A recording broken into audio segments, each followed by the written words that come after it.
What up, everybody? This is your boy Dedrian Colon from House of Rasslin. This is my review for the April 28th episode of MLW Intimidation Games. Like, share, comment, subscribe.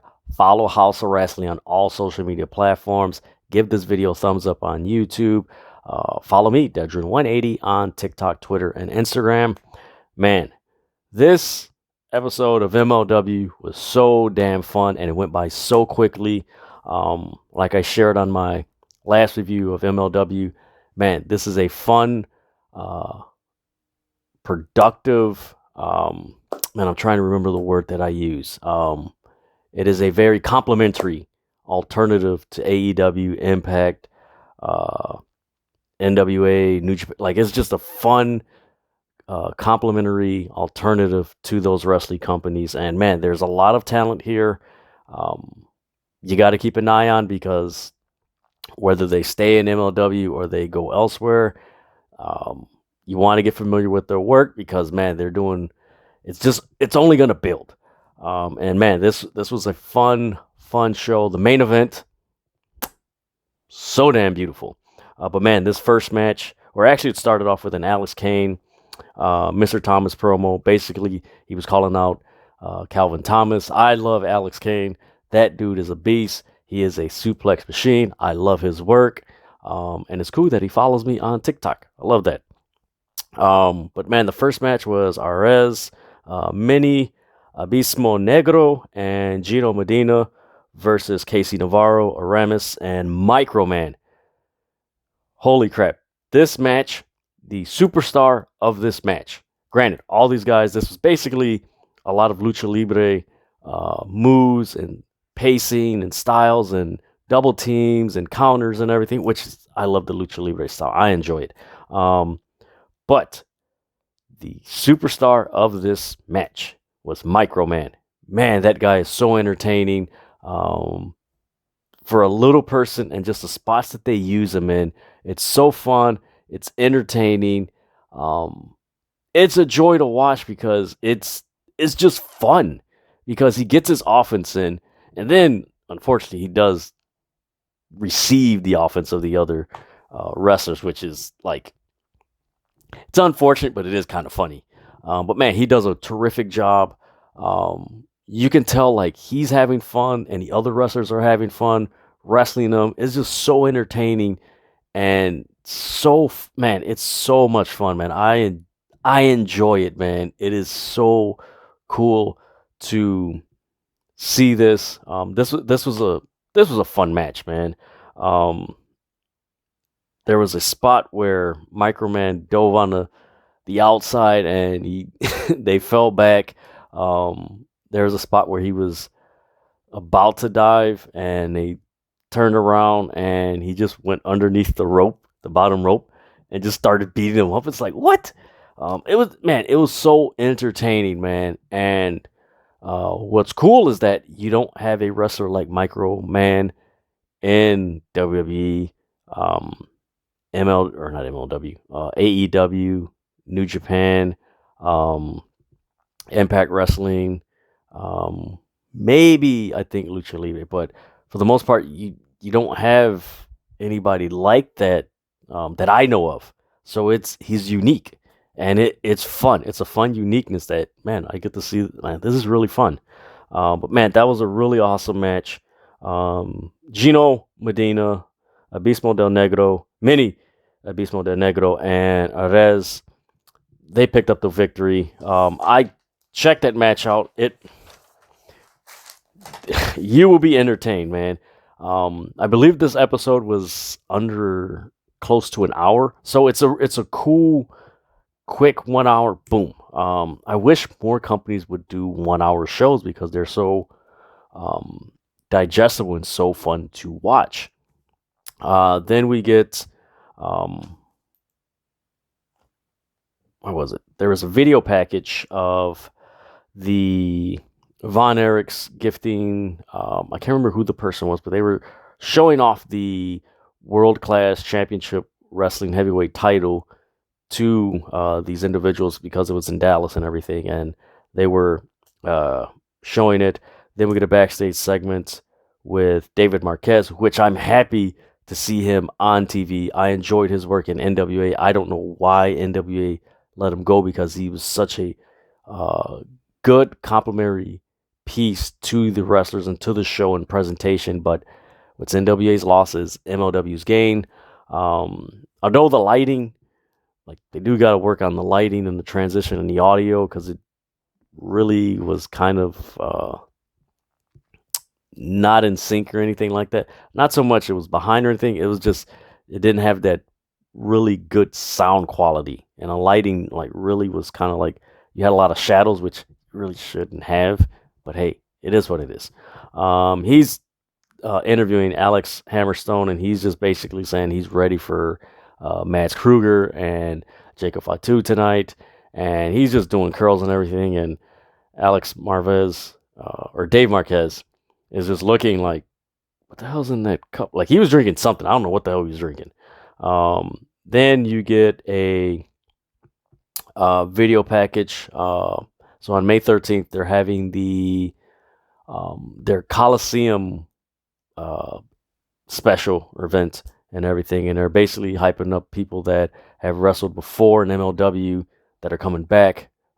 And Los Maximos will be there, which is pretty cool. I'm not familiar with their work. The name does sound familiar because I remember back 20-some years ago, I was on the internet looking, and it's like, oh, Los Maximos, reading results and stuff like that. So I remember their name, but I never put the name and the face together and stuff like that. Then we get a backstage video with Mads Kruger. Basically, again, he's ready for Alex Hammerstone and Jacob Fatu. You could tell, like, he's really, like, gotten like, really cutting in shape. He was always in shape, but it looked like he really, like, got toned in the last couple years. Then we get a backstage segment with Myron Reed. He wants to know who is the person that attacked him, the mystery person, Max Perskin. What kind of threw me off about this segment, or this video, was that they said last week, and I checked on, their YouTube, which is mostly where they show it, and I was like, you guys didn't release a video last week. Like, wait a minute, when did that happen? Or when did that happen? I was like, what the hell? Okay. Then we get another backstage segment, which, this is interesting because you had all these backstage. Now that I think about it, like, man, you had 1, 2, 3, 4, 5, 6, 7. You had 7 backstage segments and 2, or actually you had 1, 2, 3, 4, 5. You had 5 backstage segments and 2 video packages, basically, which is, usually they have like 3 matches. I don't know. It was pretty interesting how this played out, but it made sense because the main event was a banger.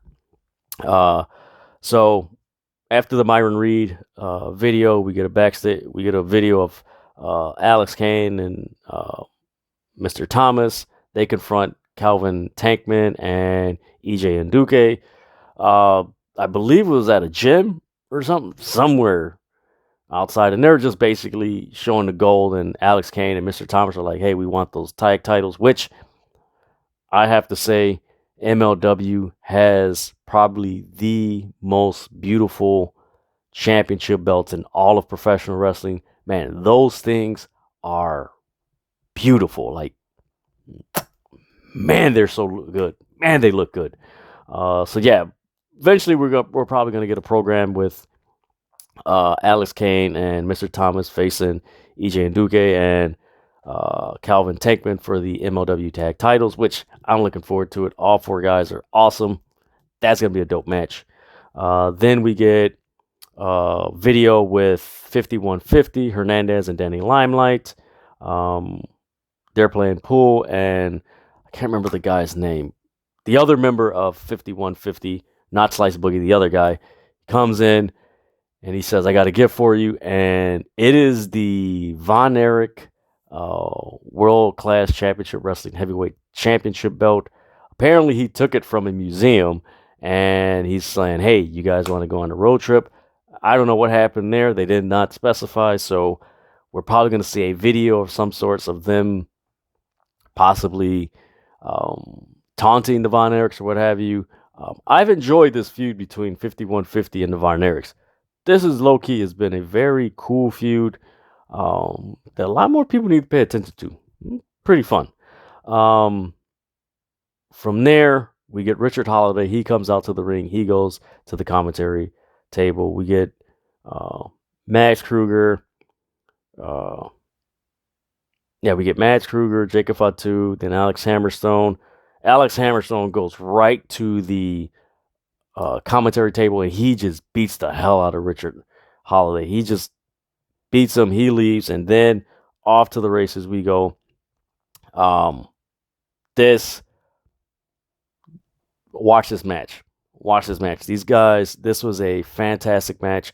I love the match between Alex Hammerstone and Jacob Fatu when they fought for the middleweight? Is that what it's called? The middleweight championship and the MLW heavyweight championship. Like, this was a dope match, man. Of course, Jacob Fatu, if you don't know, he's related to Roman Reigns and the Usos, Rikishi, the Yanuane family, The Rock. He's related to all of them, like legit. He's blood.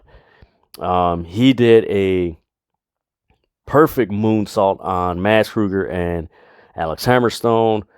Hammerstone, he did his normal power slam. Fatu did a senton bomb on the top rope on, I believe it was Max Kruger. You had a double leg drop kick from Alex Hammerstone, which the guy got up there and he connected to Jacob Fatu and Max Kruger. Then you had Fatu hitting Max Kruger with a chair on the apron, and this was a legit chair shot. You heard that is pop, like ooh. Then you had Jacob Fatu at some point in the match. He did a coast to coast, and if you don't know what the coast to coast is, the Max Kruger was in one corner with a chair on his face, and Jacob Fatu was on the opposite side. He took a chair and popped him. He landed, which was really cool to see. Then Max Kruger, he brought this mysterious club that the commentators were basically saying was from South Africa, and it's just this really destructive club that will do damage to an opponent. So he struck everybody with that. Then we had Alex Hammerstone. He brought in the commentator said a ring board. This looked like something you would, like a door frame you would get out of Home Depot. Like, that's what it looked like. It didn't look like a ring board. They said ring board. No, it looked like a door frame. He put it out there. Richard Holiday interfered. Fatu, he put Max Kruger through the table, or the ring board. Fatu hit a splash. Tried to count. The ref was out and everything. He gets in. Everybody kicks out. Fatu did a spear on... This is where he did it. So Fatu did the spear through Max Kruger, through the ring board. Then, after they were down and everything, Alex Hammerstone, he did his hulking up. Performed the Nightmare Pendulum. 1, 2, 3. Alex Hammerstone wins. Man, that was a good match. I recommend you guys watch that match. Max Kruger, Jacob Fatu, Alex Hammerstone. Watch that match. If you haven't seen a match with Alex Hammerstone and Jacob Fatu, this is the match to do it. Max Kruger, great match with including him in this match. Look, you have to see Alex Hammerstone and Jacob Fatu. This match, there was cool spots.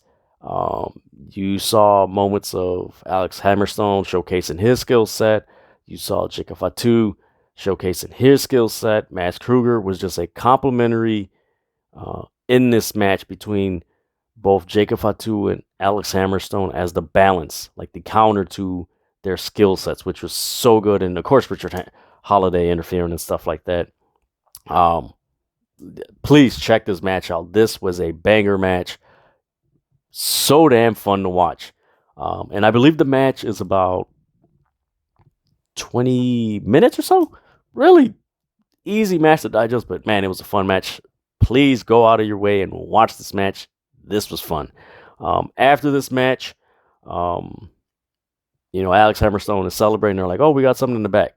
So Jacob Fatu is laid on the floor, and we see one of the members from La Rebellion, which is I believe they're still the NWA Tag Team Champions. The one guy is 666, which creepy name. So he has a chair, and then we see Cesar Duran come out and another mask guy, and they walk off. So if you don't know the backstory, Jacob Fatu pretty much barged into Cesar Duran's office, demanding to be included in a championship match with Alex Hammerstone. There's that whole history, and it does have that Lucha Underground vibe, which is so cool. And it's like, oh man, this is so much fun. But man, I recommend, again, sorry, tongue-tied and everything. I recommend you guys watch this match. Alex Hammerstone, Mads Kruger, Jacob Fatu. Banger of a main event match. Yes, watch this match. Of course, the first match, the trios match with Microman, was so damn entertaining. This whole episode of MLW was so damn entertaining, cool, fun. They had a lot of stories in between the two matches where you're just like, ooh, okay, this is interesting. Oh, okay, all right. And they just added stories in there. It was, man, watch MLW, man. It's so much of a complimentary alternative to the other wrestling promotions. And man, it's so fun to watch. And they don't overproduce things. Maybe some things they kind of underproduce. It is what it is. But they don't overproduce things. And it's so easy to watch. But man, I'm probably going to watch the Jacob Fatu Alex Hammerstone match and Mads Kruger match again. This was a fun match, man. Please go watch this match. Alex Hammerstone, Jacob Fatu, Mads Kruger. You will enjoy this match. It was fun. So yeah, this is my review for the April 28th episode of MLW Intimidation Games. Like, share, comment, subscribe. Follow House of Wrestling on all social media platforms. Follow me, Dedrian180, on TikTok, Twitter, and Instagram. Hey, go follow MLW on all their social media platforms. Check out more of their episodes on YouTube. It's a fun wrestling company, man, and they've been around for over 20 years. Court Bauer is doing this thing, and man, it's a fun wrestling promotion. It's easy to watch it because it's on YouTube, so it's easy access. Everybody's got YouTube. All right. But with that, like I always say, stop fighting over wrestling, especially when you got alternatives like MLW and GCW and all these other promotions that are out here giving us an alternative that's really fun and entertaining. All right. Stop fighting, man. With that, I'm out.